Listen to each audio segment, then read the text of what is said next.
Thanks a lot, Alex. So good to see so many people here. I thought you'd all be worn out after those fantastic dinners last night at some of Vancouver's best restaurants. I hope everybody enjoyed Five Sails, Hawksworth, Blue Water, and West. They were all fantastic. And then you had the great lunch today at Jade with that Alaska King crab. I'm surprised so many of you made it here today, but I hope you're all as excited about the tasting as I am. It's really remarkable to have this quality of wine for this number of people.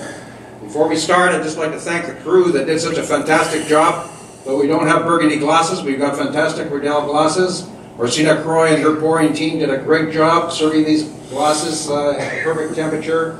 The wines are at a fantastic pour level, and they're just coming into a perfect temperature for trying now. Also like to give thanks to Dana Lee Harris, who's also been so fantastic in helping arrange the logistics of this whole tasting. Thanks a lot, Alex, for that great intro. I know Luke Bouchard's coming into town on Tuesday.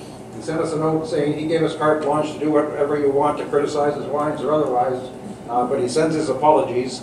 I think it's amazing that a company like this would have, as Alex said, 130 hectares. That's a lot of property when that property is so expensive.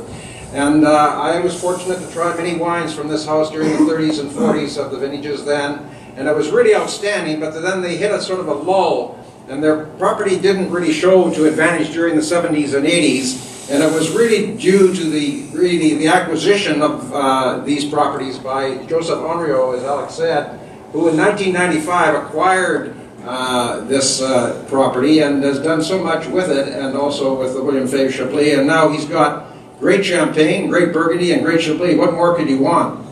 I'd just like to run through briefly these wines and give some of my impressions. Not going to go too long on each wine, but try them as I go through them and give you a few of my thoughts. The first one is the Monopole, 1.98 hectares. I think that it's quite impressive. It's very young, 2010. I like the structure. I think the balance is pretty impressive. Generally, this vineyard, in my experience, is a little bit fuller and softer and unctuous, quite broad and forwardly and quite smooth. People like Berghound have found muscat and other elements in this wine. I don't really get it in this one.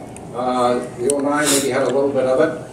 But I think that's a pretty good quality wine. You usually are pretty good drinking when you've got a monopole, because the people really control it, and they're not anxious to put it out on the market if it's not very good. And so you might not like the expression that you get with a Terroir Beaune Premier Cru, but for drinking currently, I think it's good, and Luke feels it also ages.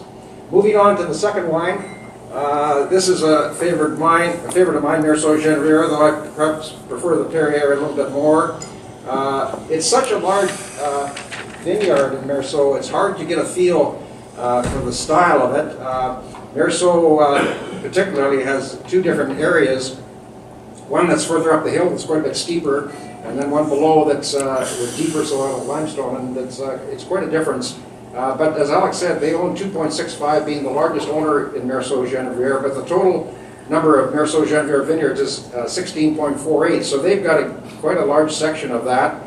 I noticed on the bottles that the first wine showed a 13.5 alcohol, this one shows 14. It's out of a Magnum, as Alex said. My impression of Meursault generally is that the soil in Meursault is less humid than it is in the next neighbor of Puy-Ligny-Montrachet, because there the water table is fairly high, and so I find that you get a little bit more peaches, a little bit more flowers with Puy-Ligny-Montrachet. With the Meursault, you get a little bit more, I guess, what you would call opulent, exotic hazelnuts, butter, spice, and I get some of that here as well. But again, it's pretty young, even though the 09 vintage is quite forward in the sense of it's being quite warm. I think it's showing pretty well. I don't think there's any rush to drink it. This is, as I say, a pretty small vineyard compared to Meursault. Generally, like the La Charmes is about 31 hectares, and it's twice as big as the Meursault, Geneviève, and Perrier put together. So you see a lot more Charmes on the market than you do in Geneviève.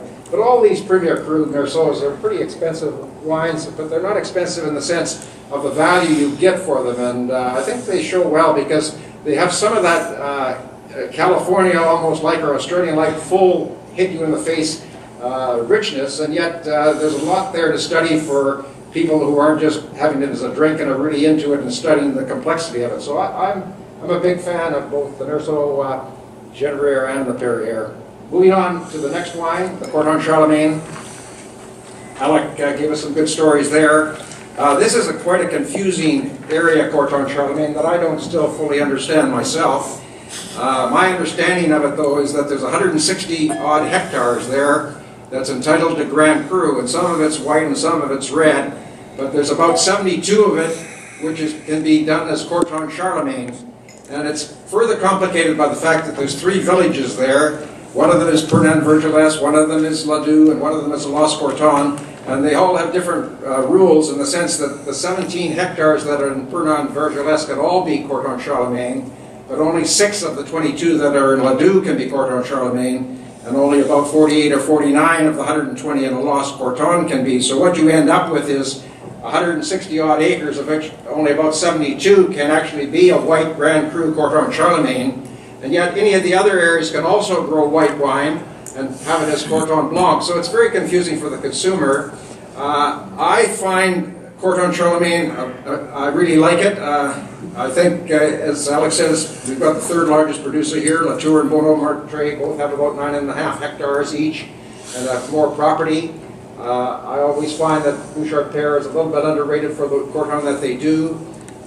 Just trying this here, I find a little bit of cinnamon and gunflint. I find a little bit of fresh crispness, and I always find a little bit more balance of acidity on Corton Charlemagne than some of the other white wines that are further south. It's like sort of almost a heavier Chablis in some ways.